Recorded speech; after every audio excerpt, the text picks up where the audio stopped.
I wonder if it's ever struck you how curious a thing it is that most of the things that we experience we regard as things that happen to us, which we ourselves do not originate, which are events expressing some sort of power or activity that is external to ourselves. And if you consider that, you realize that what you mean by yourself is rather narrowly circumscribed.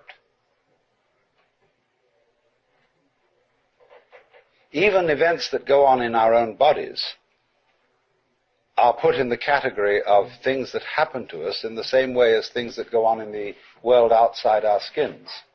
If there's a thunderstorm or an earthquake, well, it happens to you. You're not responsible for it.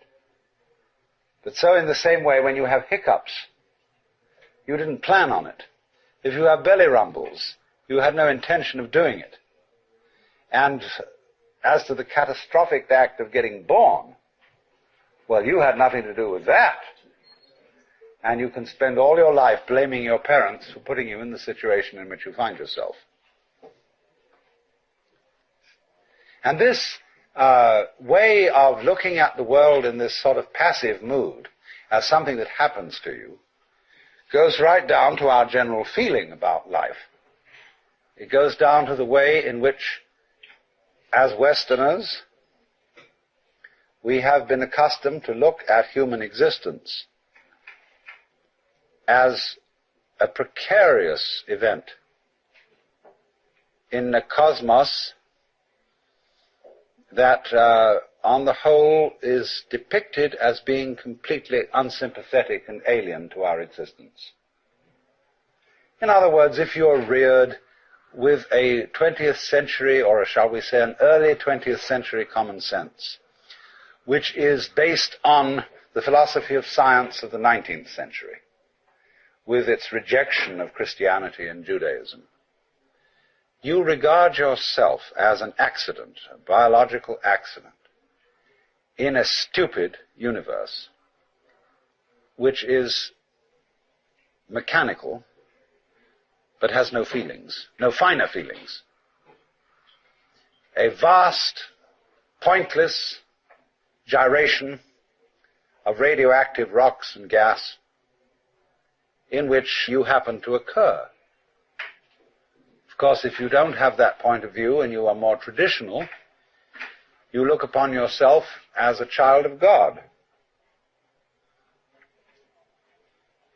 And therefore, under authority. In other words, there's a big boss on top of all this, who allowed you, at his pleasure, to deign to have the disgusting effrontery to exist.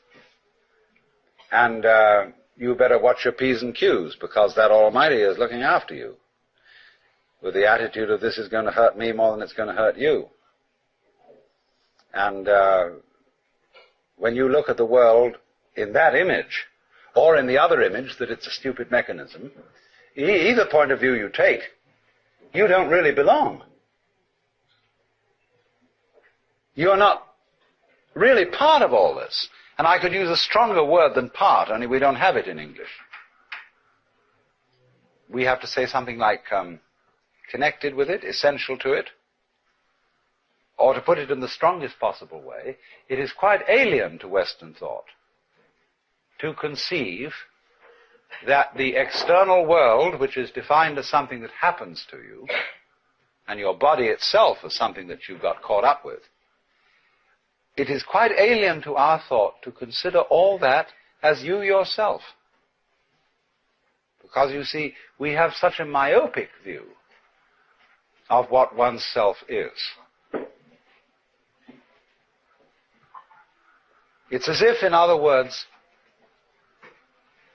we selected how much experience is really to be regarded as me. As if you focused your attention on certain restricted areas of the whole panorama of things that you experience, and say,